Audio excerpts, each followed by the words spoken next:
Hello.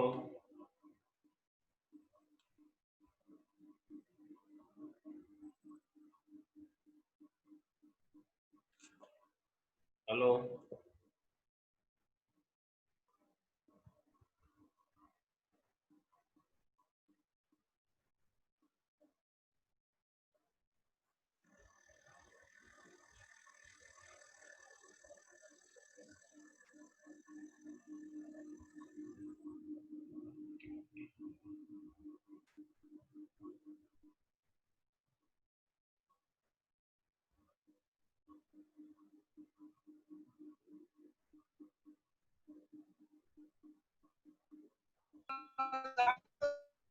Hello, good morning. Good morning sir. हाँ, कैसे हो? ठीक है सर। ठीक है। बहुत सुस्ती है आवाज में। सब बढ़िया है।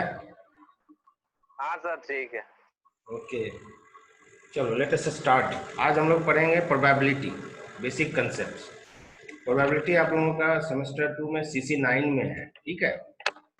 CC9 में आप लोगों का पेपर है। एक CC9 में एक चैप्टर है प्रोबेबिलिटी। तो कंसेप्ट ऑफ प्रोबेबिलिटी में हम लोग पढ़ेंगे। पहला हम लोग बताएंगे आपको कि इंट्रोडक्शन प्रोबेबिलिटी है क्या। उसके बाद उसमें बहुत सारे जो टर्म्स आते हैं, वेरियस टर्म्स क्या क्या है। आवाज आ रही है हमारी आप लोगों को? यस सर आ रही है। Okay, then types of probability, कितने तरह के प्रोबेबिलिटी होते हैं। एंड देन हाँ theorems, theorems of probability, discussion about problems and conclusion करेंगे हम लोग। इस सब हेडिंग के अंदर हम आपकी पढ़ाई कराएंगे। तो let us start with the introduction. Introduction परिचय हम करवाते हैं। प्रोबेबिलिटी क्या है? Probability theory is a very fascinating subject which can be studied at various mathematical level. Probability is the foundation of statistical theory and applications. जो probability है वो एक सब्जेक्ट है और वो गणित के विभिन्न स्तर पे इसको पढ़ा जाता है। और यह एक आधार है सांख्यिकी सिद्धांत का और उसके उपयोग प्रयोग का। ये आधार है। प्रोबेबिलिटी जो है वो सांख्यिकी थ्योरी और उसके एप्लीकेशंस का आधार है।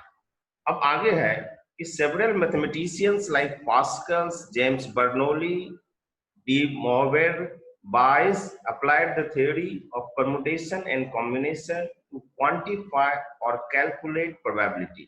अब ये सारे जो मैथमेटिशियंस है, पास्कल्स हुए, जेम्स बर्नौली हुए, बायज हुए। बायज थ्योरम हमने आपको आपके ग्रुप में शेयर भी किया है, हम आगे आपको पढ़ाएंगे भी। ये सब लोगों ने परमुटेशन एंड कॉम्बिनेशंस का सिद्धांत उपयोग किया और उसमें प्रोबेबिलिटी को यूज किया। Today the probability theory has become one of the fundamental technique in the development of statistics.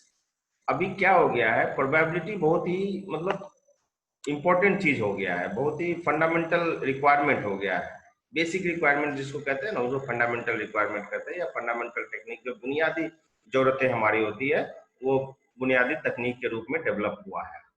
अब term probability in the statistics, अब प्रोबेबिलिटी बताता क्या है? तो probability in the statistics refers to the chances of occurrence of an event among a large number of possibility.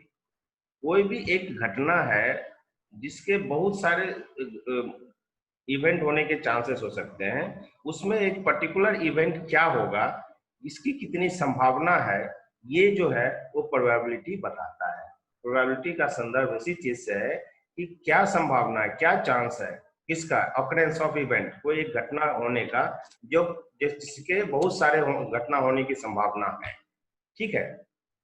अब क्या क्या terms use करते हैं इसमें, हम टर्मिनोलॉजीज क्या क्या यूज करते हैं। Hello. Number one, random experiment. Random मतलब होता है अचानक से कुछ कर देते हैं रैंडमली। कोई 10-12 बच्चे हैं, उसमें से किसी एक को पिकअप कर लिया, 10-12 फाइल रखा हुआ, किसी से एक को उठा लिया, तो वो हुआ रैंडम। तो रैंडम एक्सपेरिमेंट क्या होता है? If N experiment or trial, जो भी काम कर रहे हैं, is repeated under the same conditions for any number of time, and it is possible to count the total number of outcomes is called random experiment. क्या है? If an experiment or trial is repeated under the same conditions or any number of times, and it is possible to count the total number of outcomes, is called the random experiment. अब next term आता है sample space. Sample space क्या है? The set of all possible outcomes. जो भी outcome होने की संभावना है उसका एक set है. Random experiment में जो आउटकम्स आता है, जो भी आता है, जो भी मतलब उसका रिजल्ट आता है, उसका जो सेट होता है वो कहलाता है सैंपल स्पेस. और इसको डोनेट करते हैं, इसको डेनोट करते हैं. डेनोट मतलब संकेत करते हैं, किस तरह से बताते हैं, लिखते हैं. तो सैंपल स्पेस को हम एस लिखते हैं. एक कैपिटल एस है, उससे लिखते, उस तरह से लिखते हैं. सैंपल स्पेस मींस एस अगर लिख दिया तो it is in probability it is considered as E sample space है. And this is similar to universal set in set theory. Set theory में हम लोग पढ़े हैं ना, सभी का समावेश होता है तो उसको यूनिवर्सल कहते हैं. The outcome of the random experiment are called sample points or outcome. और ये जो random experiment हम करते हैं, random experiment में जो outcome होता है वो sample point और outcome कहलाता है. ठीक है. Next is event. Event क्या है?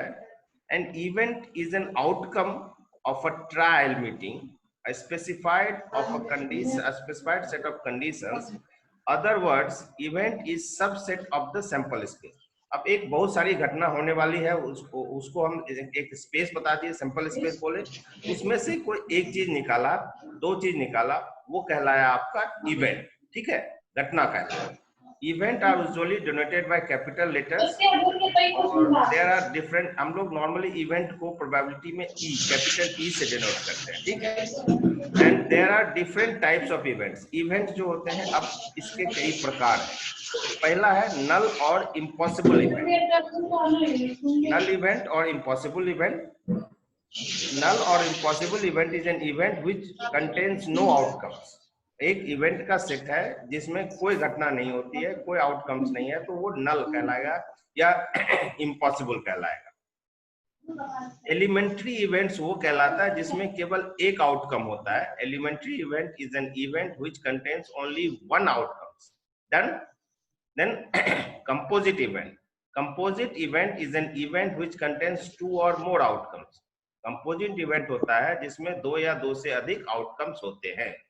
ठीक है. एंड श्योर और सर्टेन इवेंट. श्योर और certain event which contains all the outcomes of the space. जो सारे जो स्पेस का जो एक सेट है, वो सारे सेट कहलाएगा श्योर. श्योर और सर्टेन इवेंट. ठीक है, क्लियर. देन आता है exhaustive events. Total number of all possible elementary outcomes in a random experiment. Total number of all possible elementary outcomes in a random experiment is known as exhaustive event. In other words, a set is said to be exhaustive when no other possibilities exist. ठीक है, ये हुआ exhaustive events. Then आता है favorable events. Favorable मतलब आपके फायदे, मतलब आपके फेवर में है, आपके लाभ में है. Favorable events होता है the elementary outcomes. जो आप कोई भी, जैसे सिक्का उछाला तो हेड होगा कि टेल होगा, तो एक इवेंट हो गया कि हेड एक इवेंट हो गया, टेल एक इवेंट हो गया. ठीक है. जब हम पासा फेंकते हैं तो एक आएगा, दो आएगा, तीन आएगा, ये सारे इवेंट्स हैं. ठीक है. तो फेवरेबल इवेंट्स कहलाता है एलिमेंट्री आउटकम्स व्हिच कंटेन इंटेल और favour the happening of the event is known as जो favourable event. That is the outcome which helps in occurrence of the event. जो घटना घटने में जो आउटकम आ रहा है, वो किसी घटना को घटने में अगर हेल्प कर रहा है तो वो कहलाएगा आपका favourable event. And mutually exclusive events होता है. Events are said to be mutually exclusive if the occurrence of an event totally prevents occurrence of all the other events in trial. In other words, two events A and B can not occur simultaneously. Mutually exclusive, दोनों एक साथ नहीं होगा, मतलब mutually exclusive है. ठीक है. और दोनों एक साथ होने की अगर संभावना है तो म्यूचुअली इंक्लूसिव कहलाएगा, ठीक है। देन आता है इक्वली लाइकली और इक्वी प्रोबेबल इवेंट्स, मतलब दोनों के एक साथ होने की संभावना है। तो ऐसे आउटकम इवेंट को कहते हैं इक्वली इवेंट और equi probable event. Outcomes are said to be equally or likely if there is no reason to expect one outcome to occur in preference to other. That is, among all exhaustive outcomes, each of them has equal chance of occurrence. And complementary events, मतलब एक होगा दूसरा होगा तभी पूरा होगा। That is, let E denote event. एक E अगर मान लो किसी इवेंट को डिनोट करता है तो complement of E denotes the non-occurrence of event E. Complement of E is denoted by E bar. E के ऊपर इसे रखते हैं तो वो मतलब हुआ कि E bar। कहने का मतलब यह है कि the complement of E denotes the non-occurrence of the event E. E का जो कॉम्प्लीमेंट होता है वो ये बताता है, जैसे E मान लीजिए कोई घटना बता रहा है कि ये घटना घटेगी, तो कॉम्प्लीमेंट उसका ये बताएगा कि ये नहीं घटेगी। मान लो कोई एक बड़ा स्पेस है, उसमें से एक छोटा सा टुकड़ा हम निकालते हैं, एक छोटा सा टुकड़ा निकालते हैं, तो ये तो निकाल लिया, बाकी चीज हमें नहीं मिलेगा। तो ई जो बताता है, वो जो टुकड़ा हमने निकाला वो ई बताता है, और जो हमें नहीं मिलेगा वो हमें बताता है E bar, that is complementary events बताता है। एंड इंडिपेंडेंट इवेंट्स होता है two or more events are said to be independent. Independent मतलब स्वतंत्र है। In a series of trials, और बहुत सारा मतलब बार बार सिक्का उछालते हैं, series of trials, if the outcome of one event is doesn't affect the outcome of the other event or vice versa, मतलब एक घटना जो है दूसरे घटना को प्रभावित नहीं करती है और दूसरी घटना पहले घटना को प्रभावित नहीं करती है, तो ऐसी घटना को कहेंगे हम इंडिपेंडेंट इवेंट। क्या कहेंगे? इंडिपेंडेंट इवेंट कहेंगे। अब आता है आपका in other words several events are said to be dependent if the occurrence of an event is affected by. अगर एक घटना दूसरे घटना को प्रभावित नहीं करता है तो वो इंडिपेंडेंट हुआ, और अगर प्रभावित करता है तो डिपेंडेंट हुआ, ठीक है। अब कहते हैं कि प्रोबेबिलिटी को कैसे मेजर करते हैं। तो probability is measured, there are three approaches. There are three approaches to construct a measure of probability of occurrence of an event. तीन अप्रोच हम अपनाते हैं इस प्रोबेबिलिटी को मेजर करने का। तो पहला अप्रोच है क्लासिकल अप्रोच, दूसरा अप्रोच है फ्रीक्वेंसी अप्रोच, एंड तीसरा अप्रोच है एक्सियोमेटिक अप्रोच। पहला अप्रोच है क्लासिकल अप्रोच, दूसरा अप्रोच है फ्रीक्वेंसी अप्रोच, तीसरा है एक्सियोमेटिक अप्रोच, ठीक है। ये तीन है। इसमें से अब अलग अलग हम लोग पढ़ेंगे कि सारे अप्रोचेस है क्या। तो क्लासिकल और मैथमेटिकल अप्रोच, इसमें क्या करते हैं? In this approach we assume, हम मान लेते हैं, an experiment or trial results in any one of many possibilities outcome. जो बहुत सारे संभावना है आउटकम के, उसमें से कोई एक रिजल्ट लेते हैं। Each outcome being equal probability और इक्वली लाइकली, सभी घटना आउटकम के होने के संभावना जो है वो बराबर है, इक्वली लाइकली। अब चलो इसका परिभाषा देखते हैं क्या करता है। If a trial results in an exhaustive mutually exclusive equally likely and independent outcomes, एक ट्रायल उसका रिजल्ट n है, and if m of them are favorable for the happening of the events e, और m जो है उसको होने में मदद करता है, then the probability p of occurrence, उस घटना के e के होने की प्रोबेबिलिटी जो होगी उसको लिखेंगे p ब्रैकेट में e, that is probability of event. उसका फॉर्मूला होगा number of outcomes favourable to event e। Number of outcome जो e को होने में फेवर करता है तो वो है m, ठीक है। और एग्जॉस्टिव नंबर ऑफ आउटकम्स कितना था? n था, n। तो m बटे n जो होगा, अब e के होने की संभावना जो होगी वो m बटे n होगा। e के होने की संभावना, कोई वो इवेंट के होने की संभावना क्लासिकल और मैथमेटिकल अप्रोच में m बटे n होगा, ठीक है। Next is your empirical or statistical approach. This approach is also called frequency approach of probability. इसको कहते हैं frequency approach भी कहते हैं। आपको एक ऑब्जेक्टिव क्वेश्चंस आ सकता है कि what is the another name of empirical और स्टैटिस्टिकल अप्रोच। तो एम्पिरिकल और स्टैटिस्टिकल अप्रोच का दूसरा नाम जो है वो फ्रीक्वेंसी अप्रोच भी है। ये ऑब्जेक्टिव क्वेश्चंस बनता है, ये आपके एग्जाम में भी बनेगा और ये नेट वगैरह में भी बनता है। Here the probability is obtained by actually performing the experiment large number of times। कोई भी जो एक्सपेरिमेंट है हम कई बार करते हैं, लार्ज नंबर ऑफ टाइम्स में करते हैं, बहुत बार करते हैं। As the number of trials and increases, अब वो जो ट्रायल करते हैं वो इंक्रीजेज होता है, तो जैसे जैसे इंक्रीज होते जाता है हम एक्यूरेट रिजल्ट पाते रहते हैं, we get more accurate result. जैसे जैसे ट्रायल की संख्या हम बढ़ाते हैं रिजल्ट हमारा एक्यूरेट होते जाता है।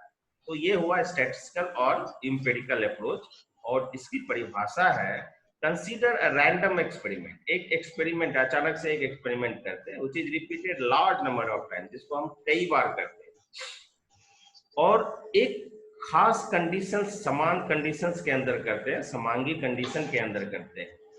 ठीक है, तभी तो हम ये निकालेंगे कि भाई जो एक्यूरेसी सही आ रही है कि नहीं आ रहा है। अगर डिफरेंट डिफरेंट कंडीशंस में करेंगे तो हम एक्यूरेसी को ये सर्टिफाई नहीं कर पाएंगे। तो वो जो कंडीशन होना चाहिए वो होमोजेनियस एंड आइडेंटिकल कंडीशन होना चाहिए। उसमें अगर किसी एक्सपेरिमेंट को हम लार्ज नंबर टाइम्स रिपीट करते हैं, तो मान लो कि n denotes the number of trials, n जो है वो बताता है कि हम कितना बार ट्रायल किए, और m denotes the number of times an event A has occurred। अब m जो बताता है कि जब नंबर ऑफ ट्रायल्स n किए तो A कितनी बार आया, तो ऐसे में A आने की प्रोबेबिलिटी जो होगी वो होगा m बटे n। ऐसे में A आने की प्रोबेबिलिटी जो होगी उसको m बटे n, कितनी संभावना है कि A आएगा, तो वो है यहाँ दिया हुआ है कि नंबर ऑफ ट्रायल्स n है, और जो ए कितनी बार आया, m बार आया, तो m बटे n जो होगा वो प्रोबेबिलिटी ए आने की होगी। Then axiomatic approach. This approach was proposed by Russian mathematician A.N. Kolmogorov in 1933। This is very important. आप ये लाइन हमेशा आपके नोट्स, जो ये पीपीटी है आपके ग्रुप में डाला हुआ है, ये लाइन याद कर लीजिएगा। एक्सियोमेटिक अप्रोच जो है वो किसने दिया था, मैथमेटिशियन, रशियन मैथमेटिशियन थे, और उनका नाम था A.N. कोल्मोगोरोव। उनका नाम था A.N. Kolmogorov, Russian mathematician A.N. Kolmogorov in 1933। अब एक्सियोम्स आर स्टेटमेंट। एक्सियोम आप लोग प्रमेय पढ़े होगे ना, प्रमेय सिद्ध किया होगा आप लोगों ने 9वीं में 10वीं में, वो एक्सियोम कहलाता है अंग्रेजी में। तो वो क्या होता है, एक स्टेटमेंट होता है, और स्टेटमेंट होता है वो लगभग लगभग सत्य होता है, truly it is reasonably true, and उसको हम स्वीकार कर लेते हैं विदाउट एनी प्रूफ, तो उसको कहते हैं एक्सियोम। एक्सियोम जो है एक स्टेटमेंट है, या कई सारे स्टेटमेंट्स हैं जो रीजनेबली ट्रू होते हैं और उसको हम लोग एक्सेप्ट कर लेते हैं, और उसके लिए हम कोई प्रूफ नहीं मांगते। Such sentences are called, such statements are called axioms। ठीक है, now let S be an sample space। एक सैंपल स्पेस है, उसको S से डिनोट किया, उसमें रैंडम एक्सपेरिमेंट किया, A be any event in S। A जो है उसमें से कोई, जो सैंपल स्पेस में से एक कोई घटना है, तो probability of A is the probability of occurrence of A in the following axioms are satisfied। कहता है कि अगर सैंपल स्पेस में एक प्रोबेबिलिटी, एक घटना है, और तो उसकी प्रोबेबिलिटी ए आने की probability, the occurrence of A, probability of A, वो तभी होगा जब कुछ कंडीशन सेटिस्फाइड हो जाएंगे। Like probability of A is more than 0, वहां जहां ए एक इवेंट है, sample space is 1, the probability of S is 1, and probability of A union B is equal to probability of A plus probability of B when event A and B are mutually exclusive, मतलब एक घटना A B को प्रभावित नहीं करता है, B ए को प्रभावित नहीं करता है। तो ऐसे केस में probability of A universal B, that is A union B पढ़ते हैं थ्योरी में, तो A union B is equal to होगा probability hello. Of A plus probability of B. Hello, anyone want to say something? कोई कुछ कहना चाह रहे हैं? Yes sir. Sir hello, display साफ नहीं दिख रहा। क्या नहीं सर आ रहा है? डिस्प्ले साफ नहीं दिख रहा। डिस्प्ले साफ नहीं हो रहा है? Display sir. Yes sir. हमारा तो स्क्रीन साफ आ रहा है एकदम बिल्कुल। सर हम लोग को कुछ दिखाई नहीं दे रहा है sir. It is very clear dear, very clear, हमारा तो बहुत ही क्लियर है। चैट्स, सर आप जो बता रहे हैं सर सिर्फ वर्ड समझ में आता है, लेकिन वो दिखाई नहीं दे रहा सर। स्क्रीन नहीं दिख रहा है? नहीं सर, बताएं ना, इसमें थ्योरी में दिख रहा है सर। किसी को नहीं दिख रहा है? दिख रहा है सर, मतलब क्लियर नहीं दिख रहा। वर्ड नहीं दिख रहा सही से। बट मैं जो शेयर कर रहा हूँ मेरे सामने जो है बेटा, वो इतने एकदम क्लियर है, बिल्कुल क्लियर है। यस सर, दिख रहा है। दिख रहा है सर डिस्प्ले थ्योरी? सर वो जो लिखा हुआ है सर 3 टाइप ऑफ प्रोबेबिलिटी, उसके नीचे नहीं दिख रहा है सर कुछ। अच्छा, 3 टाइप्स ऑफ प्रोबेबिलिटी के नीचे वाला व्हाइट वाला नहीं दिख रहा है आपको ठीक से? है नहीं दिख रहा। Yes sir, yes sir. But यहाँ से तो हम उसको कुछ कर नहीं सकते बेटा, बिकॉज जो मैं शेयर कर रहा हूँ वो ब्लर नहीं है, वो एकदम क्लियर है। आप मोबाइल यूज कर रहे हैं क्या? Yes sir. Yes sir. सभी के साथ ऐसा है? यस सर, मेरे साथ है। और कोई? सबके बाकी? मदन। हेलो मदन। अभी हम कंटिन्यू करते हैं, आप मेन चीज सुन लीजिए। ये पीपीटी जो है ना आपके ग्रुप में है Ranjit? Yes sir. Yes sir.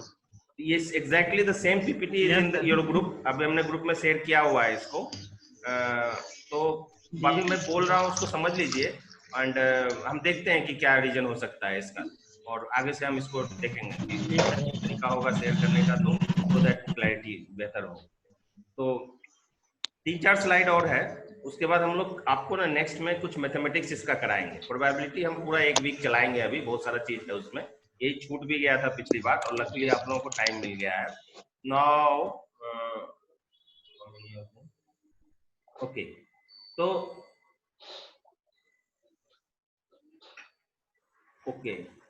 Theoretical probability जो है, प्रोबेबिलिटी 3 तरह का होता है। अभी अप्रोच हमने आपको बता दिया, 3-4 तरह के जो अप्रोचेस है बता दिए। अभी हम आपको बता रहे हैं थ्योरेटिकल अप्रोच। थ्योरेटिकल प्रोबेबिलिटी जो है वो है हेलो, यस सर। क्लियर है? सर आवाज नहीं आ रही है। हेलो, हाँ सर। हेलो। थ्योरेटिकल प्रोबेबिलिटी जो है, फॉर थ्योरेटिकल रीजन, सैद्धांतिक कारणों से हम एज्यूम कर लेते हैं, we assume that all n possible outcomes of a particular experiment are equally likely. हम मान लेते हैं कि n आउटकम्स जो है उसके इक्वली होने की, इक्वली लाइकली मतलब इसके होने की संभावना है, और we assign a probability of each possible outcome। सभी को हम एक probability assign कर देते हैं। एग्जाम्पल कहता है the theoretical probability of rolling a 3 on a regular 6-side dice is 1/6। 6 sides होते हैं एक डाइस का जो पासा फेंकते हैं, उसमें 3 आने की संभावना कितनी होगी? तो 3 एक ही बार है, तो 6 में से एक बार 3 आएगा, तो उसकी संभावना होगी 1/6। बात समझ में आई? ये है theoretical probability. The theoretical probability of rolling 3 आएगा, जब हम पासा फेंकेंगे तो 3 आएगा, उसकी एक बार पासा फेंका तो 3 आने की संभावना है 1/6। ठीक है, एक साइड्स में 3 होता है, 6 में से एक बार एक साइड में 3 आने की संभावना है, तो उसकी प्रोबेबिलिटी है 1/6। Then relative frequency interpretation of probability. तो ये होता है, we conduct an experiment many times. हम कई बार किसी घटना को करते हैं, कोई भी एक्सपेरिमेंट को हम बार करते हैं, तो हम कहते हैं कि probability of A is equal to how many times A occurs, A कितनी बार आया और हमने कितनी बार ट्रायल किया। ये जब हम क्वेश्चंस करने लगे ना तो ये सारी चीजें आपको और बेहतर तरीके से समझ में आने लगी, आप इसको रिलेट करने लगे। तो relative frequency is based on observation और एक्चुअल मेजरमेंट्स, कितना बार हमने ऑब्जर्वेशन किया या कितना एक्चुअल मेजरमेंट किया। एक उदाहरण देख लो, ए डाई इज रोल्ड 100 टाइम्स। अब जो आपके पास एक पासा है उसको 100 बार आप रोल करते हैं, ठीक है। The number 3 is rolled 12 times. अब 100 बार में 100 टाइम्स में 3 बार जो है 12 टाइम्स जो है 3 आया।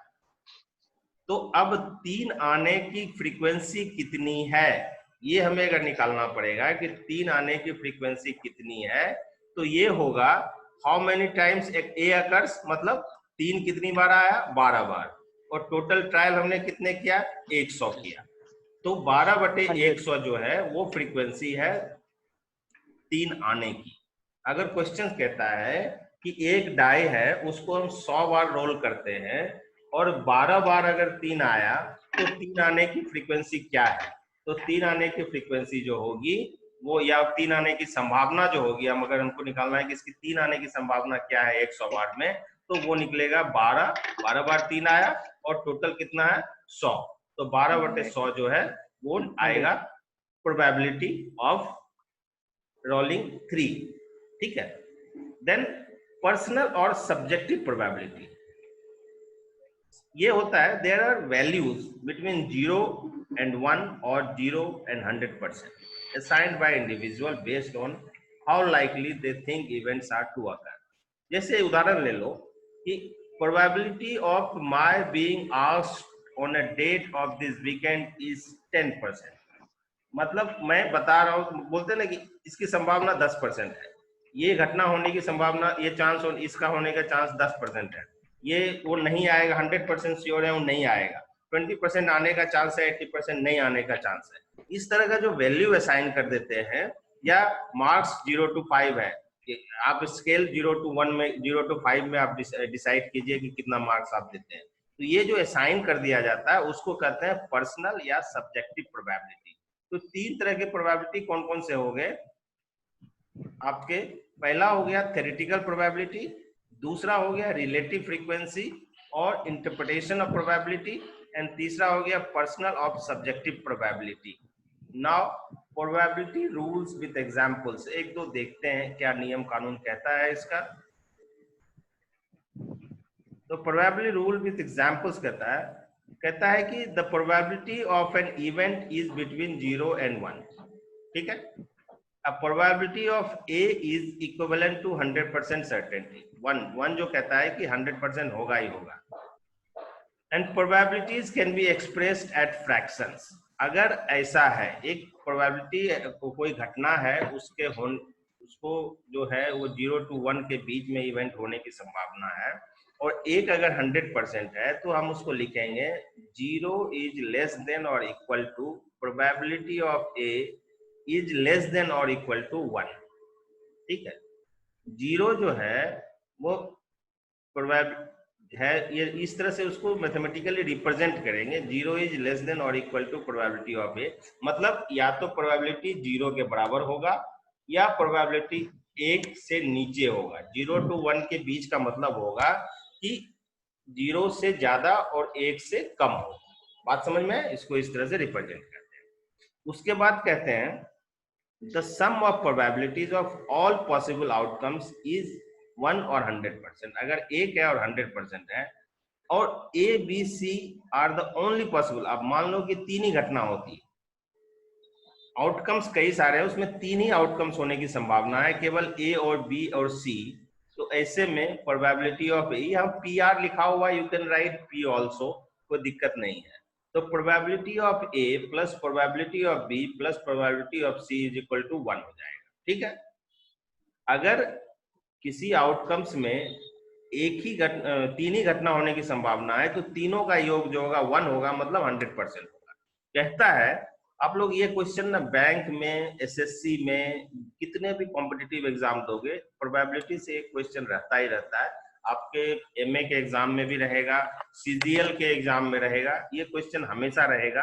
अब इस तरह का क्वेश्चन याद करो, आप लोग एग्जाम जब देते होगे दरोगा का या ये अपने जो ऐसे सिपाही का निकलता है या डाटा ऑपरेटर का निकलता है, किसी में भी दोगे तो आपने ये क्वेश्चन जरूर देखा होगा इस तरह का।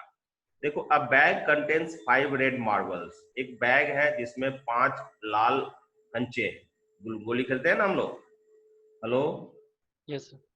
हाँ, तो 5 Yes, sir. कंचे हैं। Yes sir.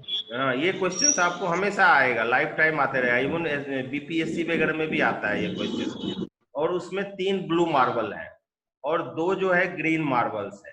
तो कहने का मतलब एक बैग है और बैग में 3 ही चीज है, ठीक है, क्या है, 5 रेड मार्बल्स है, 3 ब्लू मार्बल्स है और 2 ग्रीन मार्बल्स है। तो 5 रेड मार्बल्स होने की संभावना, ब्लू मार्बल होने की संभावना और ग्रीन मार्बल होने की संभावना, अगर तीनों को जोड़ दिया जाए तो होगा 1, वो 1 के बराबर ही आना चाहिए।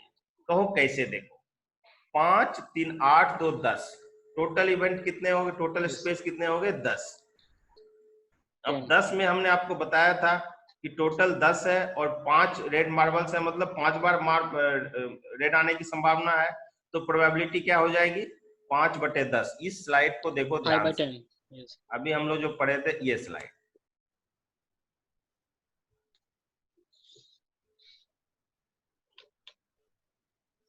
क्या था, ये देखो, प्रोबेबिलिटी है how many times A occurs and how many times trials, ठीक है।